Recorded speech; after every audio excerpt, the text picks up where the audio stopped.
Hello and welcome to Bandfest Online, instructional videos for the Moravian Band. These videos by several Moravian instrumentalists will inspire you to keep up your playing and practicing during this difficult time when we cannot be together. You may find new approaches to your playing, you'll hear new ideas. We'll try to give you some pointers, many of which will be good, will apply to just about any instrument that you play. I am Eric Saltzfadel. I work here at the Moravian Music Foundation, but I'm also bass trombonist with the Winston-Salem Symphony and the Greensboro Symphony in North Carolina. So this video is on phrasing and air, using air, playing chorales in the Moravian Band. I wanted to start by looking at a couple of Easter hymns, the first one being 11W, Worgen. This is on page 7 in the Green Chorale book, the band book.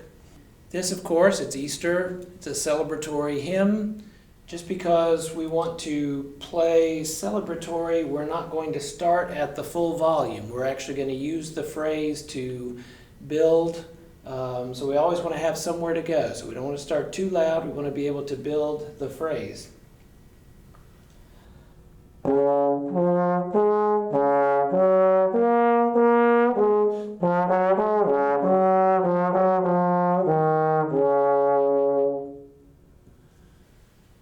So even though, we've got those rising arpeggio.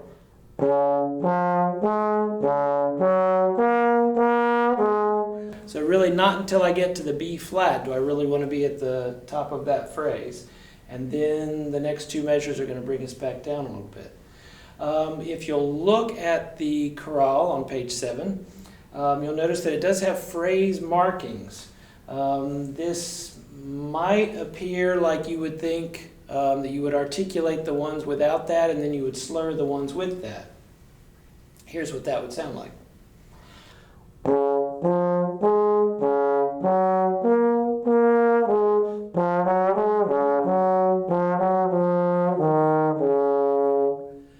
That's not bad. So it's fine to follow those phrase markings as long as you don't make too much of them. In other words, if they're groups of two notes, you don't want to set them off from the rest of the phrase. It all has to be part of the same phrase.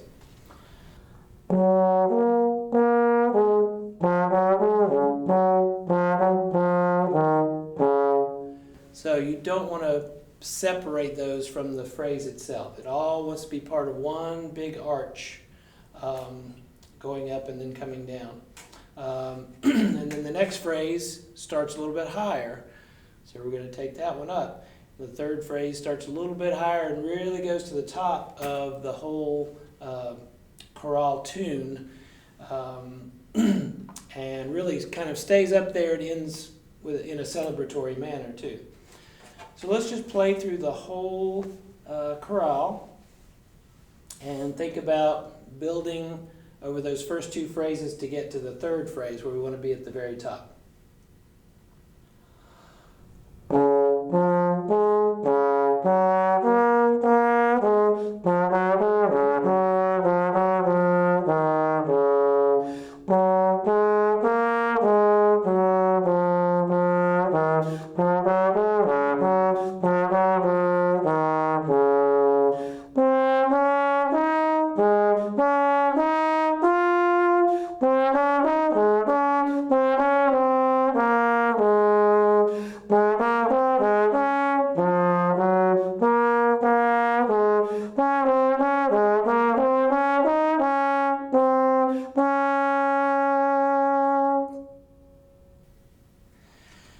And so you could see as you're getting into the phrase, you're getting into the chorale, it starts being harder and harder to maintain a long phrase because you've only had very short, a second or a fraction of a second to grab a breath.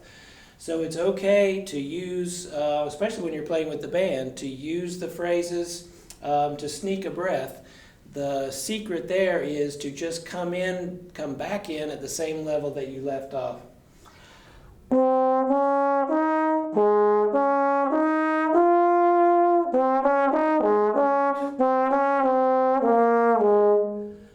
So I I kind of snuck that breath in a non-traditional place that probably doesn't go along with the text. As long as the entire band is not doing that at the same time, you're probably okay. So it's good to listen to your neighbor. It's always good to listen to your neighbor, and you can kind of stagger the breaths and keep the phrase going by breathing at different times. The next chorale I'd like to look at is also an Easter hymn. This is 11BB in the blue chorale book, the blue band book. The tune is Landfair. It's the same idea as 11W Worgen that we just played. Jesus Christ is risen today. This one presents a little bit different type of phrasing. This one also, bum, bum, bum, bum, bum. This one also arpeggiates the beginning, so you don't want to start too loud on the first one.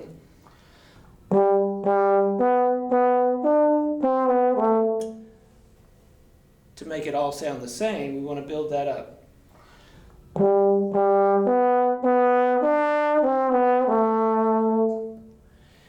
And then it presents an interesting opportunity here in the third and fourth measures. Again, you have the phrase marking, so you can connect these, you can slur them. If you're on a valve instrument, you can use no tongue at all. On the trombone, we have to add just a little bit.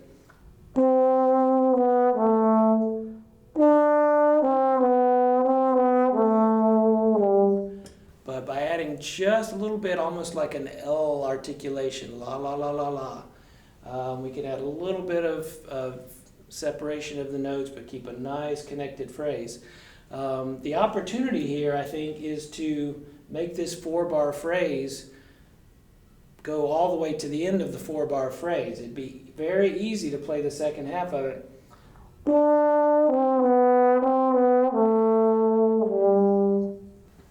But that's not the end of the hymn.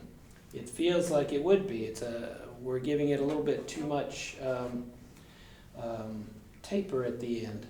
So let's try to sustain that through, and we have a repeat. So we do the first 4 bars twice. Nice shape of the phrase.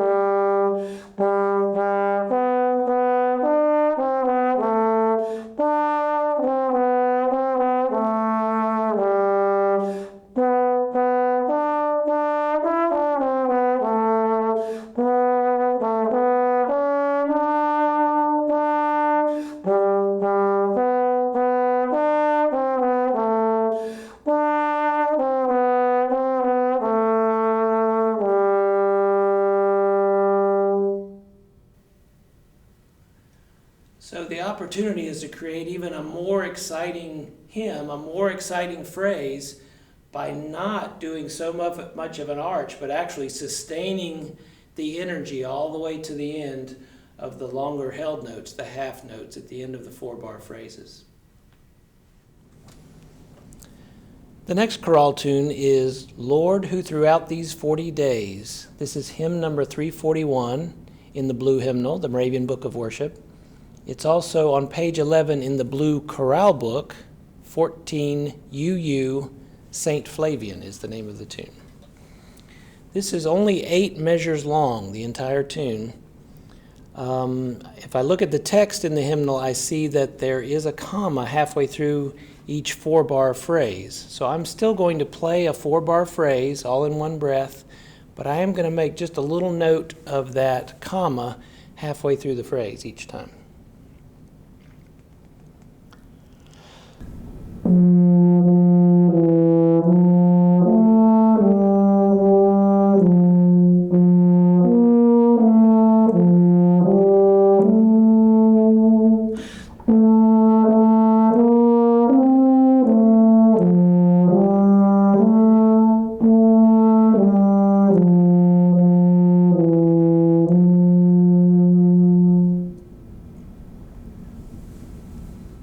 So when I'm singing in the congregation at church, I often sing the bass part, Sometimes I sing the tenor part. Whenever I do that, I'm thinking about the text and phrasing along with the text. Even though this is not the melody, I still want to bring a certain shape to the line. So I'm going to play the 14 UU, St. Flavian, on page 11 in the blue chorale book.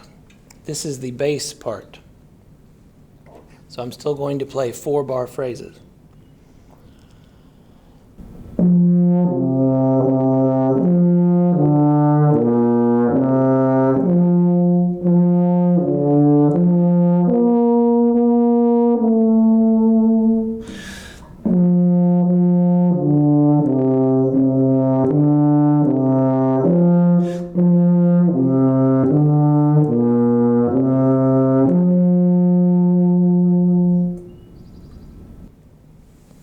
So I really want to give it the same feel as if I were playing words with every one of those notes. And if I'm thinking about words, I'm not saying word, word, word, word. I'm saying a sentence. I'm saying a complete sentence. And when we look at notes on the page, even though these are all quarter notes on the page, we still have to think that I'm making a statement through music. I'm making an expressive sentence or expressive phrase each time we play. Next, I'm going to play the tenor part for the same tune, St. Flavian. I'm going to play it just as expressively. I think the tenor part can oftentimes be even more expressive musically than the melody, and certainly more than the bass line can be. So I'm going to use the shape of the phrase and really exaggerate that a little bit. I'm going to add a little bit of rubato. So I'm going to stretch the actual timing between the notes. I'm going to stretch that a little bit to highlight the phrase. And I'm doing that because I'm playing alone. Oftentimes in band we can't take those liberties, but sometimes you will have directors that will stretch the phrases, and so it all makes sense if everybody can kind of get on the same page. And this is what rehearsals are really good for, to actually rehearse with your band and try some of these things like rubato.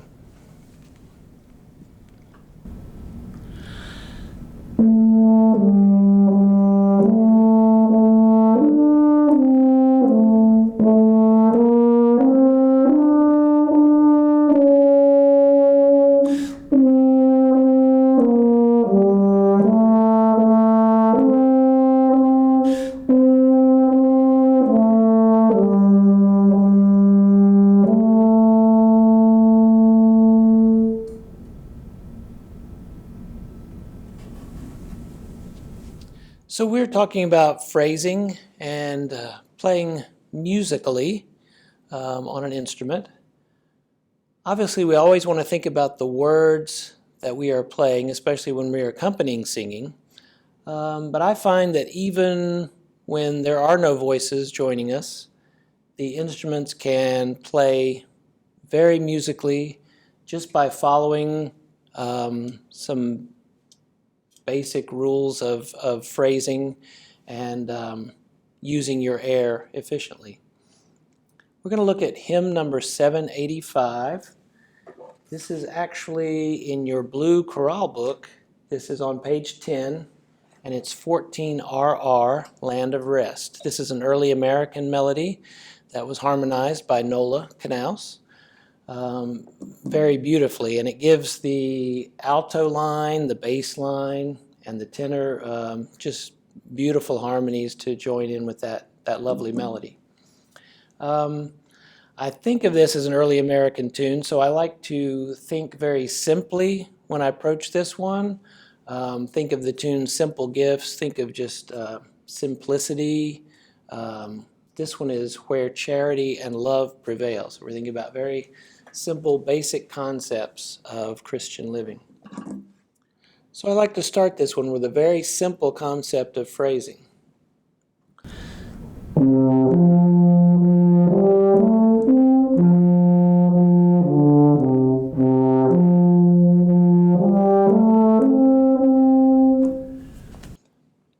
So I'm not, if I wanted to play it a little bit more romantically, a little bit more, heavily musically. A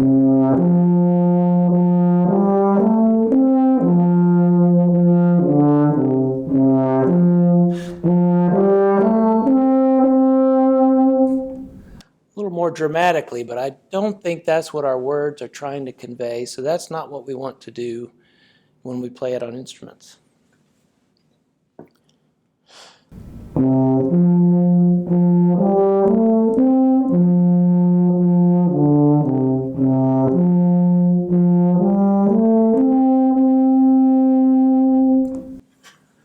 So I'm keeping the articulations very similar through all the different notes. Ta, ta, ta, ta, ta, ta, ta. Now when we get to the middle of this tune, it does seem to lend itself. It starts rising, the melody is rising higher and higher, and it does seem to lend itself that you could lean into this melody a little bit. So we're talking about a little bit more, he's talking about brought here together by Christ's love. So it's a little bit more over all-encompassing concept, so I think we could add a little bit more towards the middle.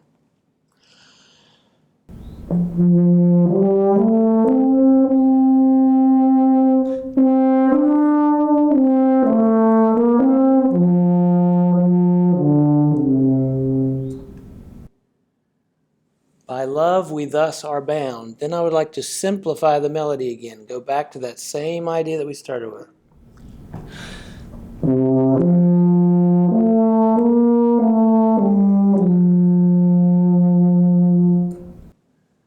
So we're keeping the simplicity there.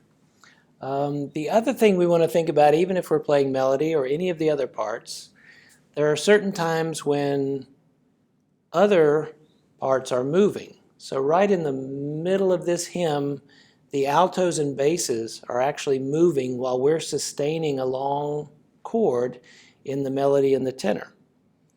So that's another reason to maybe keep the melody simple and let the other parts have their chance to take care of the movement, the forward momentum, and the concept of phrasing there. So just like we talked about the melody people, the sopranos, giving the inner and lower parts a chance to take care of the movement and the momentum at certain points, especially when the melody and tenor are sustaining a line. We also want to be aware as those other parts that we're still part of a phrase, and but be aware that we are responsible for the movement and the momentum during that time. So let's just play through that same tune, Land of Rest, on page 10.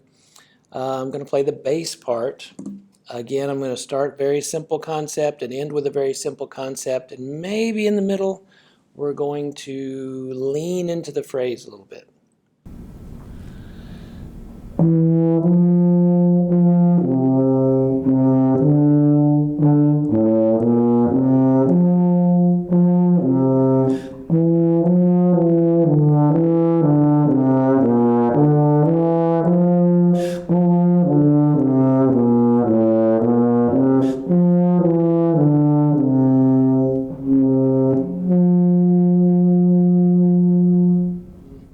This is one of those hymns, one of those chorales, where you can use the other parts to keep your momentum going. But I'm going to point out one thing as I go back to the melody here, that the melody still needs to have momentum even when you're holding a long note.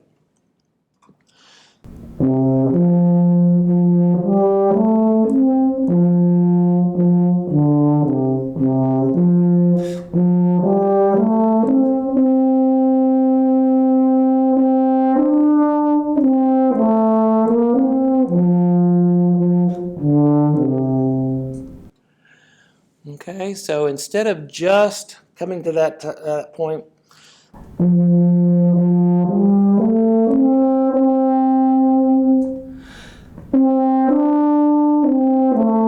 and just letting it kind of die off and then restart, I'm going to go ahead and connect those. And that can be done by not breathing there, choosing another place to breathe, or you can actually break it and still have the same feeling.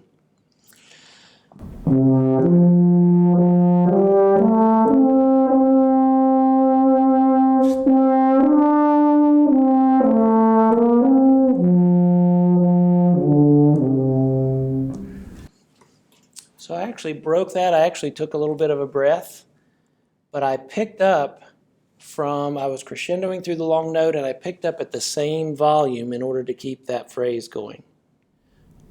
Now we're going to take a look at one of our favorite Moravian hymns, Join We All with One Accord. This is hymn number 525 in the Moravian Book of Worship. The tune name is Latin, Gaudiamus Parator. So you will see that with the English title on page 49 of your green chorale book. This is a very different chorale. A lot of times we play this one a little bit bouncier, a little bit quicker than many of the other chorales. Still has some things to look at in terms of phrasing because we are playing it with a little bit shorter, more separated notes. So I think the thing to remember here is that we still have words, there's still text to Join We All with One Accord. This is not just an instrumental piece. If there were an instrumental piece and we'd put dots over the note,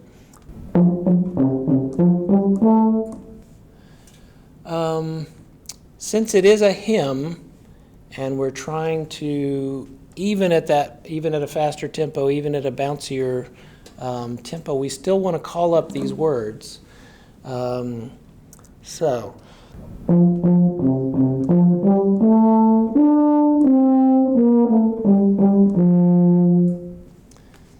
I'd like to play a 4-bar phrase like that. That pretty much stayed the same volume all the way through. Probably the most challenging thing about this piece is that the first 4 bars, the next 4 bars, and the last 4 bars are exactly the same. So the challenge is, how do we keep it interesting through the entire 16 measures when we don't have the text to give us the variety? One thing I can advise to you and your band is to choose different instrumentation for each of those 4-bar phrases. So sometimes we'll have maybe just the tenors and basses start the first 4 bars. And then for the next 4 bars, you would have the sopranos and altos play, just the sopranos and altos play. By the 9th measure, you might want to just add all the instruments.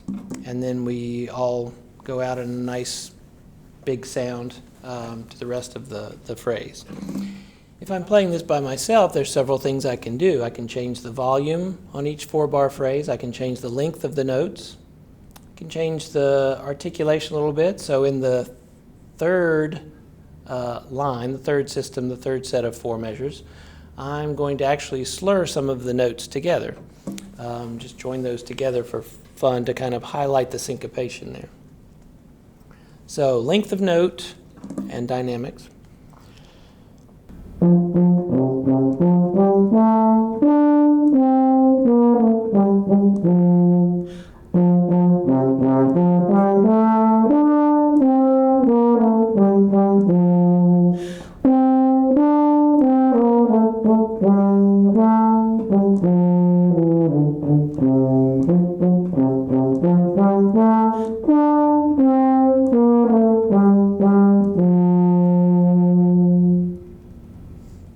So how does that same concept translate to one of the bass instruments, if you're playing a tenor or a bass part, or even alto? You can add the same level of interest to your part even when you're not playing the melody.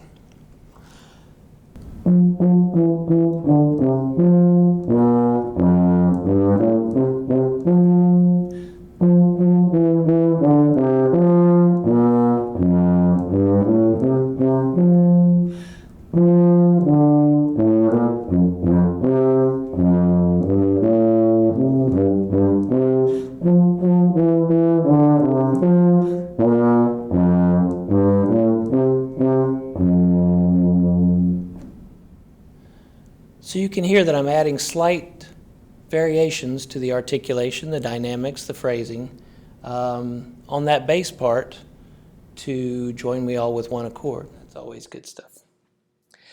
I'm going to play just the same thing I did with the euphonium, just play the join me all with one accord with just a variety of articulations, a variety of length of notes, a variety of dynamics. And this is something I would encourage you to do, to just see how much expression, how many different ways you can play a certain phrase. And you can do this with your bass line or with your tenor line. It doesn't have to be the melody.